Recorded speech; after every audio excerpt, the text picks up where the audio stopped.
Hai, Assalamualaikum warahmatullahi wabarakatuh. Welcome back to me. Today I'm gonna explain our materi. So you can open page 18. Jadi hari ini saya ingin melanjutkan materi kita. Teman-teman bisa dibuka halaman 18. We will study together. Kita belajar bersama ya. Halaman 18 ya LKS. Oke, sudah ya? Oke. You can see part B, bisa dilihat part B-nya. Oke. The materi today is stating willingness. Jadi, materi kedua di part 2 ini kita membahas tentang pernyataan kemampuan atau keinginan. Ketika kita dimintain tolong dengan teman kita, kita memberikan kita ingin melakukannya. Nah, ini materinya di sini ungkapannya gitu ya.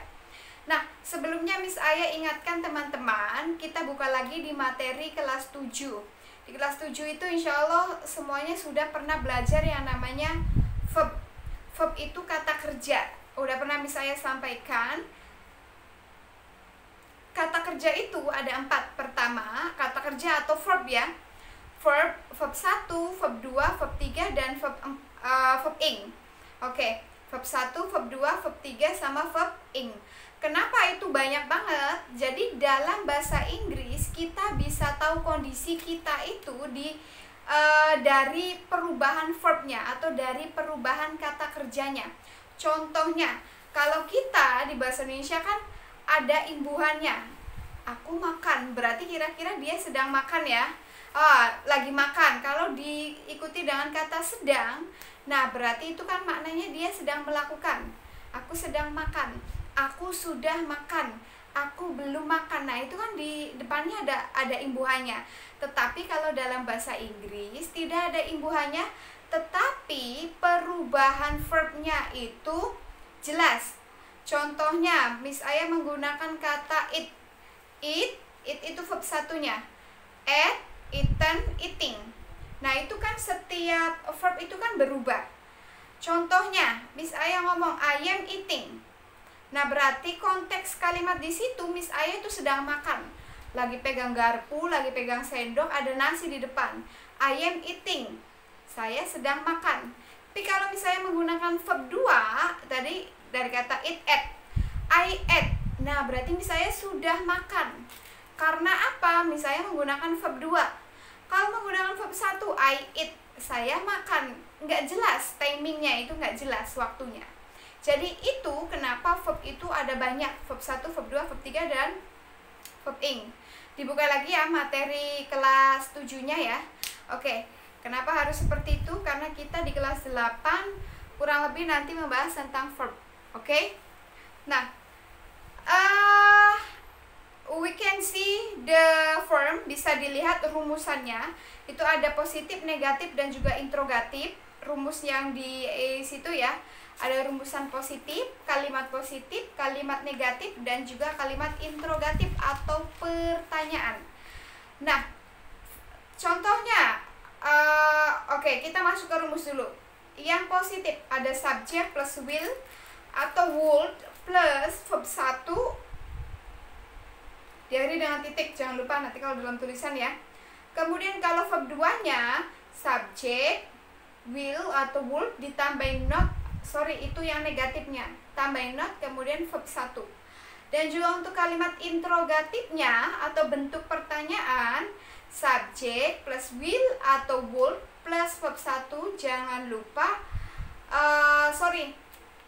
di subjeknya di tengah ya, will atau would plus subject plus tanda tanya. Dilihat saja lebih jelasnya. Oke.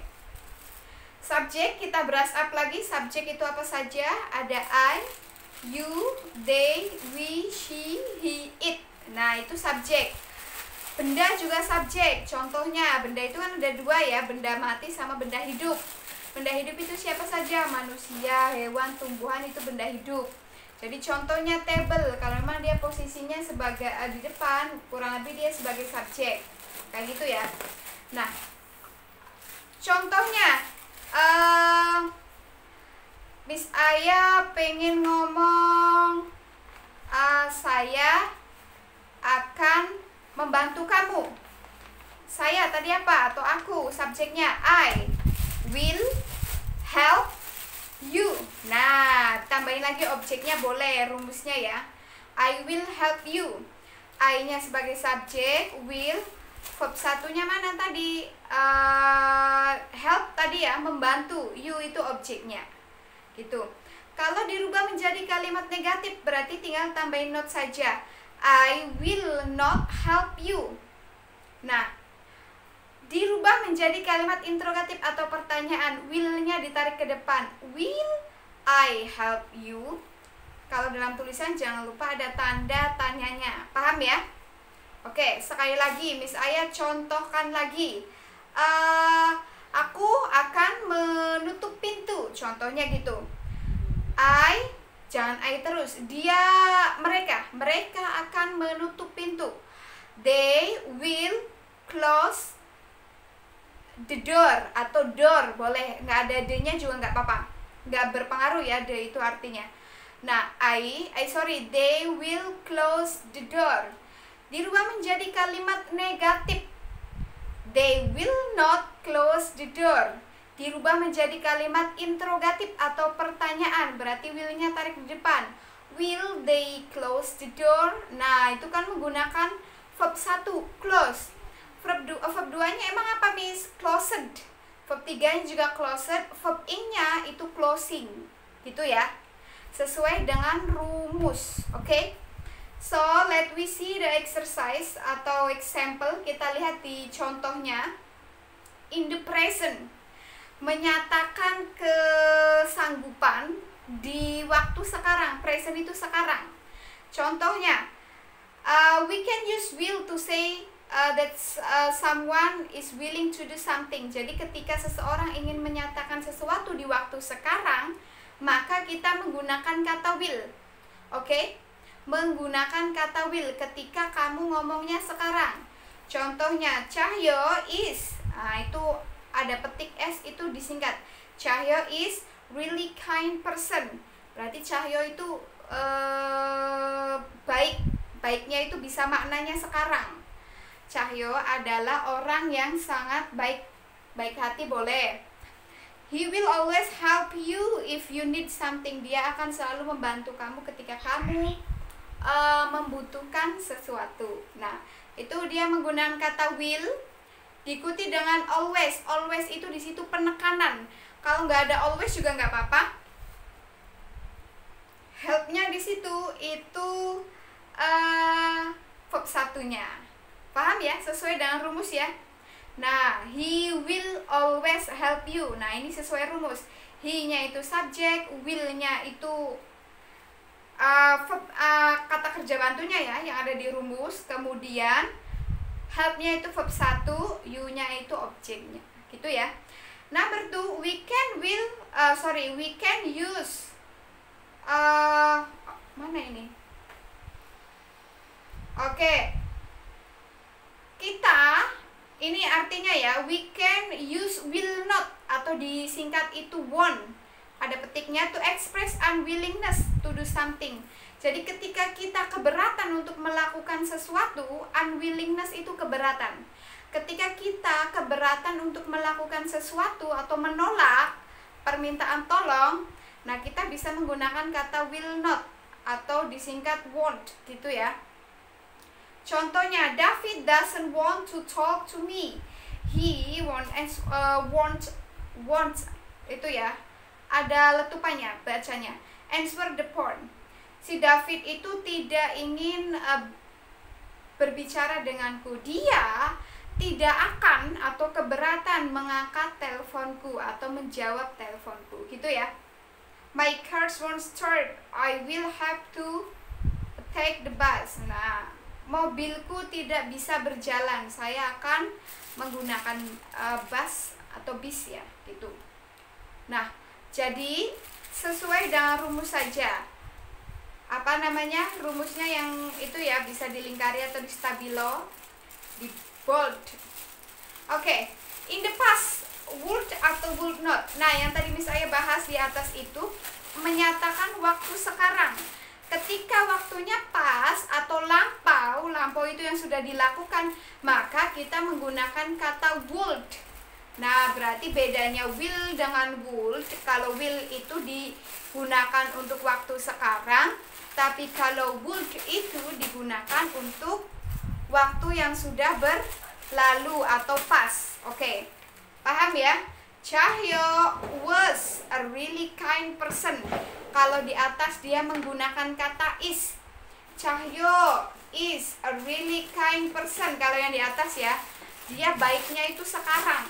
Nah, kalau yang kalimat di bawah itu Cahyo was menggunakan kata was, dia itu baiknya itu sudah selesai atau lampau, atau bisa kita simpulkan kemarin, hari ini dia nggak baik lagi gitu. I am beautiful. Aku cantik, berarti cantiknya sekarang. Kalau Miss Aya menggunakan katanya I was beautiful, saya telah cantik. Nah, berarti itu hari ini nggak cantik, kemarin aja cantiknya gitu ya. Paham ya bedanya? Oke. Dipahami nih ya. Nah, mana nih tadi, Cahyo was a really kind person. He did atau he would always help anyone in any situation. Nah, itu disingkat he petik D itu dari kata he would. Nah, berarti dia itu udah lampau, sekarang bisa jadi dia orangnya jahat, nggak pernah bantu ya. Baiknya itu kemarin gitu. Paham ya? Karena dia menggunakan kata would. Jadi poinnya atau yang harus diperhatikan, hafalkan rumusnya. Rumusnya tadi ada kalimat positif, negatif, dan juga interrogatif atau pertanyaan. Kemudian perbedaan antara will dan juga would. Oke? Nah, materi ini digunakan untuk menyatakan kesediaan atau menggunakan, kalau will sendiri itu kan artinya akan. I will marry you, kan udah biasa tuh. Aku akan menikahimu. I will not marry you. Marry. Will I marry you? Nah, kayak gitu. Udah biasa ya, udah sering dengar kayak gitu. Will-nya sendiri itu menyatakan artinya itu akan. Oke? Nah,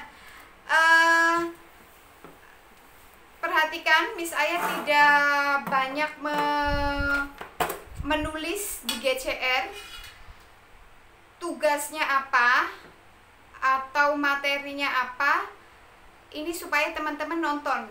Jadi terkadang Miss Aya buat video, harusnya 4 kelas itu yang sudah melihat itu 100 lebihan, 100 lebih lah ya, namanya 4 kelas. Tapi terkadang video ditonton itu cuma 40 kali ya, 40 orang atau 50 orang. Jadi sangat sedikit yang menonton atau menerima materi Miss Aya. Jadi Miss Aya harapkan semuanya nonton, dan buat teman-teman yang sudah nonton videonya Miss Aya sampai menit ini, perhatikan tidak ada tugas, hanya saja belajar di buku. Kemudian yang tadi poin-poin yang penting dicatat di buku ya, biar untuk belajar. Dan yang ketiga, absen di kolom komentar nama kemudian kelas. Oke? Tidak di GCR absennya, absen di kolom komentar YouTube-nya Miss Aya. Oke? Pasti kalau yang nggak nonton dia nggak tahu, berarti dia nggak absen, berarti dia nggak dapat nilai. Oke? Jadi harus nonton dulu sampai akhir. Thank you, jangan lupa dipelajari lagi. Kalau pengen tanya materi ke Miss Aya boleh langsung WA saja ya, nggak usah lewat komentar ataupun lewat GCR, karena Miss Aya akan lama bukanya. Kalau di WA mungkin teman-teman WA pagi, sore juga udah bisa dibales ya, karena Miss Aya tiap hari ngajar dan beda kelas gitu, jadi mohon dimaklumin.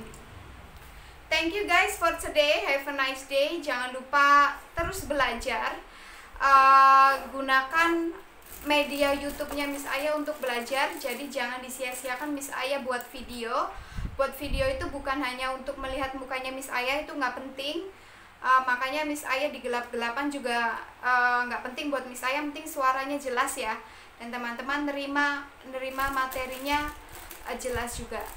Semoga kita cepat ketemu ya. Bye bye, thank you for today, have a nice day, and see see you. Dela Saise. Assalamualaikum warahmatullahi wabarakatuh.